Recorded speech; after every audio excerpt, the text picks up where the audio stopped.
one of the things that really, I mean, you know, a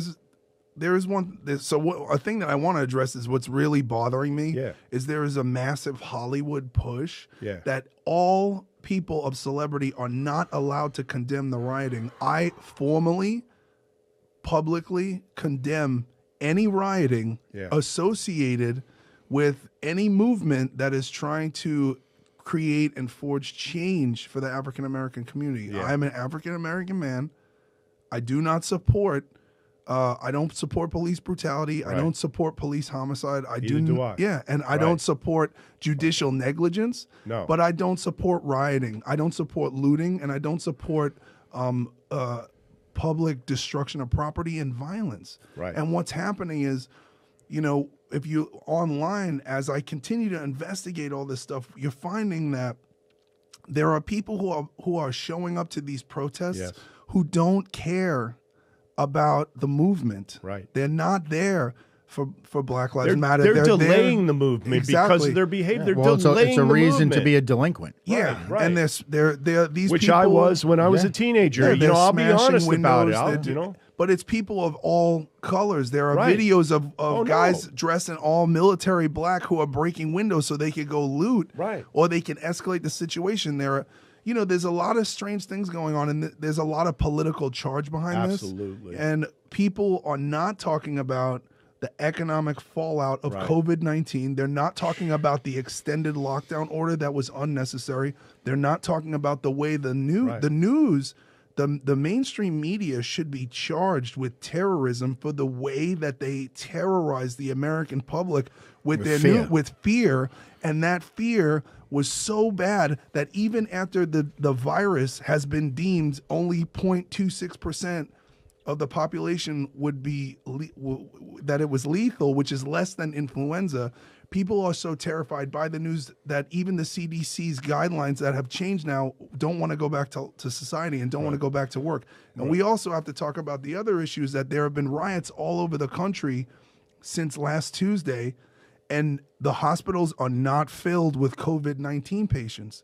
And it's all very peculiar. The news is not reporting on this anymore. So it's like they're going from one catastrophe to another. Yeah. And I'm wondering how complicit they are within creating these reactions and who is benefiting from it.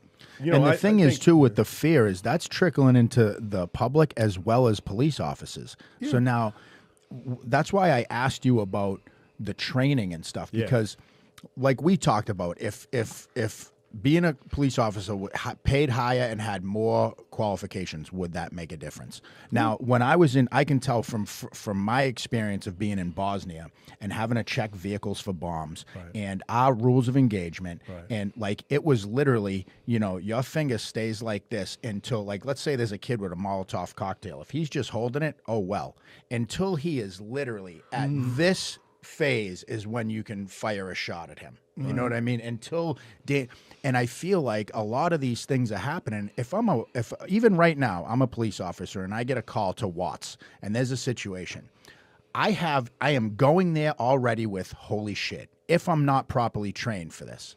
And I think that's what ends up happening is holy shit, and then goes for a cell phone or does something where there's so much going on, and you know these kids are out there with water guns shooting at the cops and stuff. I mean, you're putting me, what I have as a job, if I'm checking your car in Bosnia for a bomb and you're doing some wild shit in the car or whatever, you're making me uneasy. So I think it's the duty of both sides of them being trained well enough to not operate out of a place of fear, and me realizing who this is. It's a peace officer. This is somebody that is, has a job to do. There is an interesting component of consequence, and I think that the African American community is mostly outraged by the lack of consequences for officers that do not uphold the rules and regulations of being a peace officer. Right. And so here's, that's what do you think about that? All right, that's a great an ultimate question, because I think that's where we're here right now with obviously that one gentleman, was or gentleman. I'm sorry, I refer to everyone as a gentleman. That guy, and the one human being. No, I wouldn't even. Whatever. There's no way. See that I got to be careful what I say to because the officer or to well, I wouldn't even gentleman. call him that. Yeah, he's not an officer. The douchebag who killed George Floyd. Let's understand, he's not an officer anymore. Yeah, They fire. I've never seen swifter justice in my not justice, swifter action in my profession with all four of them being released. There is, and this is the very intricate thing. There is the rule of law, and there is the process. And the process can be slow at times for certain things. Of course. And you have to understand. Look at what we've seen with Jeffrey Epstein and that's the problem. Jeffrey Epstein taught at Dalton when I went to Dalton. So, Makes sense. Yeah. He was a creep back then too, man. My mom he complained to him about the. He lied PTA. on his resume and he was kicked out. Yeah. Yeah. No, Jeffrey Dalton. Yeah, but we, back then. I was just pissed because he was talking to the girls that we had no game with. So did you ever try to steal his lunch money? He was also like 30 years older than you. I was going to say, did you ever try to steal his lunch money? No, but I'd like to kick his ass now if he was still alive. Yeah, me too. But that's an example of how that's an extreme example of the imbalance of power where someone who is $1 billion can manipulate the system and escape justice. But we're getting way ahead of ourselves because that's a whole that's a whole separate show. About. Hold on. Okay, let's get back to it. The justice, if you're talking about a justice for the rich or the well-to-do or who have means, and the justice who don't, that's a whole. I mean, if we can't. Please don't start on that now because that's a separate show. Let's get right because it's legit stuff. But there's ways to talk about that I don't think apply kind of to this in a way. Well, let's roll back and stay on topic and come back to the previous history of let's say the Eric Garner situation, where or Rodney King or any. There's so many where there has been no real consequence for the execution of African Americans in these situations that now, and I think that it's important to note it's not that. Well, there has been but there has been consequence. What we're talking about is inefficient. Consequence to the normal psyche. I don't care what your training is or what your race or anything else. Your humanity, normal. To humanity, but. There are some things, and these are discussions we need to have because they're protections. And this is where we'll go back and, again, like a long separate story, but I was for 5 years in personnel training, hiring officers. I came into that unit in 2006. The nation was fat, dumb, and happy. We were economy, everything else, booming, boom, boom, boom. Do you know how hard it was for me to get qualified officers? We had to go out and recruit. We had to give or offer bonuses and make them chase you in a truck so they'd run. Well, because the private industry was given stock options. All these things are attractive and understandably for people, young people, making their things. So there's also, for example, privatized security in Los Angeles. If you're intelligent, I was a bodyguard. I've worked for celebrities as a bodyguard. I've worked as a drug and alcohol counselor for celebrities. Part of one job got the other. And it pays substantially more. So it's going to be hard to convince someone who is, who is legally allowed to have a concealed carry license and has gone through the steps of CPR and all the things that you have to do to qualify, but not get paid $1,000 a day. Right. Well, do you know what? Honestly, to me, the thing that in my experience, and this is from my personal existence, in the profession and everything from '89.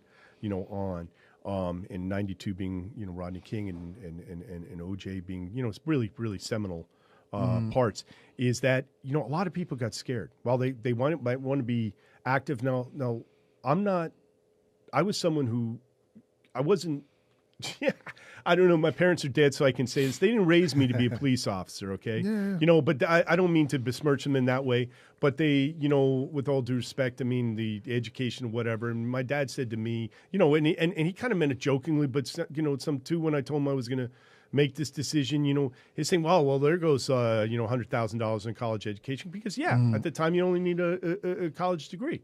or I'm sorry, a high school degree, you know, and stuff. But I think part of that was fear. You know, his fear for me, or and I fear for I. Now, would you attribute your success as an officer? Yes.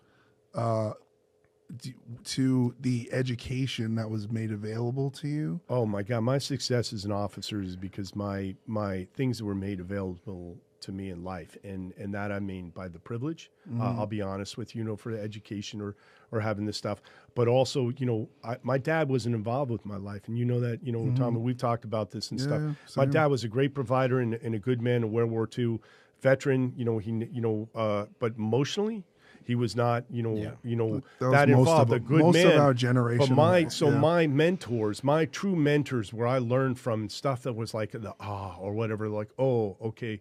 The intuitive stuff that, as a human soul and as a human being that, were my coaches. Yeah. My coaches, I had great coaches. I had some great teachers. They saved my life. I mean, period, when I was a teenager, because I was headed down and, people can take the path like this. Me and Tommy took. Anger.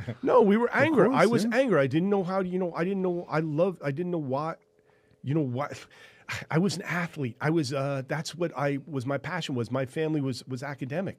So no one came to my games or whatever, and I resented that. I'm like, why? I was captain of my football, so I was doing well, but yet I resented it. I felt hurt by it at first. And then when I became teenager and when those hormones go, and everybody, that stuff changed in me, then I said, you know what?